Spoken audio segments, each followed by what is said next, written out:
في حلم مشترك عند ناس كتير قوي، وهو انهم يبدأوا البيزنس الخاص بيهم. بس السؤال المهم، كم واحد مستعد بجد يسمع الحقيقة اللي مش دايما بتكون حلوة ورا الحلم ده؟ النهاردة هنقدم خلاصة تجربة عملية عمرها 45 سنة من الخبير حسين بكري، وهنتكلم عن القواعد الحقيقية لريادة الأعمال، يعني من الآخر الواقع زي ما هو من غير أي تجميل. الجملة دي لوحدها ممكن تغير طريقة التفكير كلها.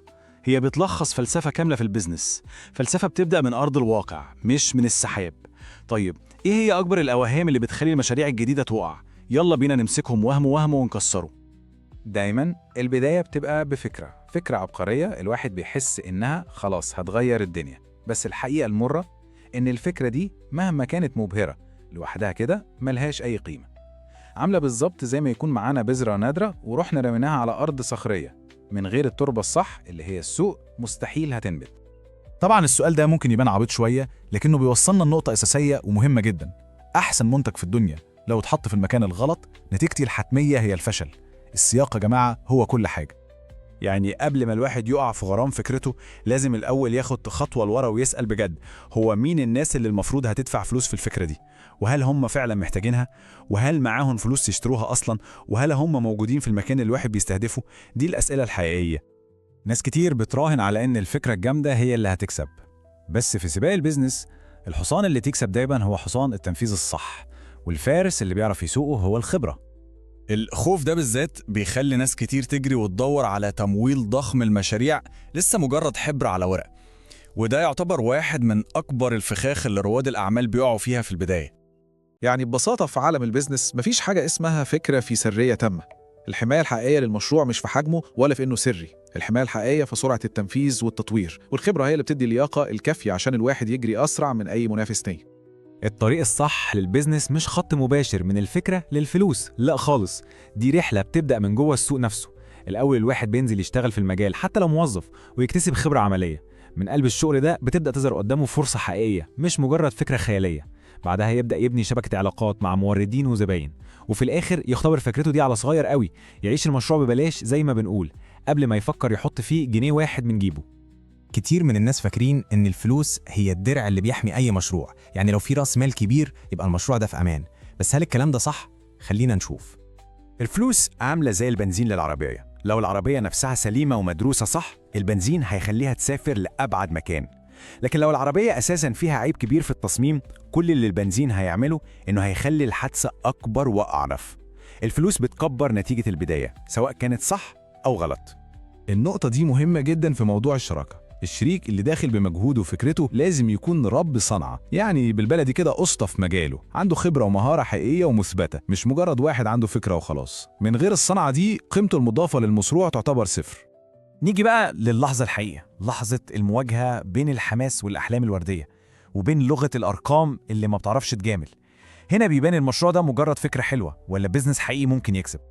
طيب لما نبص على الأرقام دي كده لأول مرة الواحد يقول إيه؟ واو، الحسبة شكلها يفتح النفس، صح؟ ربح شهري شكله محترم جدا يخلي أي حد يقول أنا هبدأ بكرة. لكن لحظة واحدة، للأسف دي نص الصورة بس. النص التاني اللي جاي هو اللي فعلا بيحدد مين بيكمل ومين بيقع. أول قنبلة بتضرب في وش الحلم ده هي التكاليف الثابتة، وعلى رأسها طبعا إيجار محل في مكان كويس.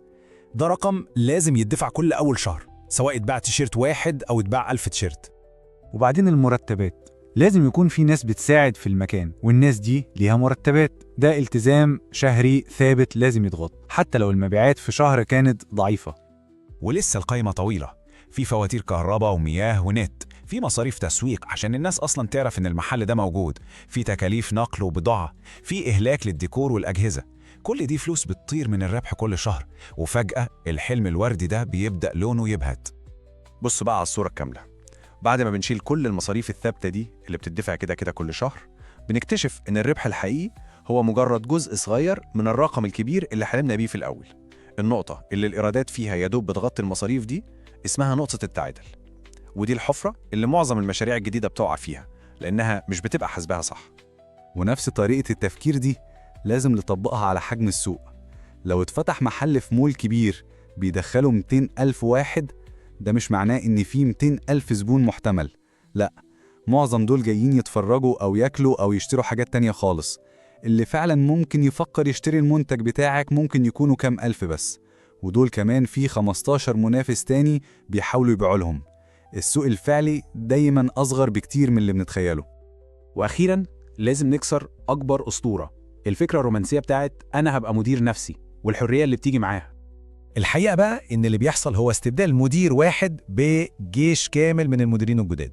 العميل بقى مدير، المورد بقى مدير، الموظفين اللي معاك برضه مديرين، ده غير بقى الجهات الحكومية وصاحب المكان، كل دول بقوا مديرين. كل واحد فيهم ليه طلبات ومواعيد لازم تتنفذ. اليوم اللي كان 8 ساعات خلاص انساه، دلوقتي ممكن يوصل ل 12 و18 ساعة كمان. فكرة الحرية دي بتتحول لسجن كبير من المسؤوليات اللي ما بتخلص. حتى النجاح ممكن يكون فخ. لو الفرع الأول نجح وبقى بيكسب، دي مش إشارة إن لازم نجري نفتح فرع تاني على طول. التوقيت الصح للتوسع هو لما نلاقي نفسنا بنعتذر لزباين ومش قادرين نلبي الطلب المتزايد. ساعتها السوق نفسه هو اللي بيجبرنا نتوسع. النمو لازم يجي كرد فعل لطلب حقيقي، مش قرار مبني على حماس زيادة. وهنا تيجي أهمية الحسابات. الحسابات مش مجرد أرقام مملة بتتجمع آخر الشهر، لا، الحسابات دي هي لوحة العدادات بتاعة المشروع. من غيرها الواحد بيبقى سايق وهو مغمض عينيه، مش عارف سرعته كام، ولا معاه بنزين قد إيه، ولا الموتور هيسخن إمتى. الحسابات هي اللي بتدي البيانات اللي بتخلينا ناخد قرارات صح ونعرف نتعامل مع كل المديرين الجداد دول بذكاء. وده بيرجعنا تاني للنصيحة الذهبية اللي بدأنا بيها. قبل ما الواحد يرمي تحويشة عمره وأحلامه في مشروع، لازم يعيشه الأول ببلاش، يختبر ويتعلم من السوق ويتأكد من كل افتراضاته وهو مش خسران حاجة. الأساس لازم يكون خبرة ودراسة، مش مجرد أمل وفلوس. الهدف من كل الكلام ده مش قتل الأحلام، بالعكس الهدف هو تسليح الأحلام دي بالواقع عشان تقدر تعيش وتنجح. السؤال الحقيقي مش هل الفكرة حلوة، لا، السؤال هو هل في استعداد للشغل الصح ومواجهة الحقائق عشان الفكرة دي تتحول لبزنس بجد؟ الإجابة على السؤال ده هي اللي بتفرق.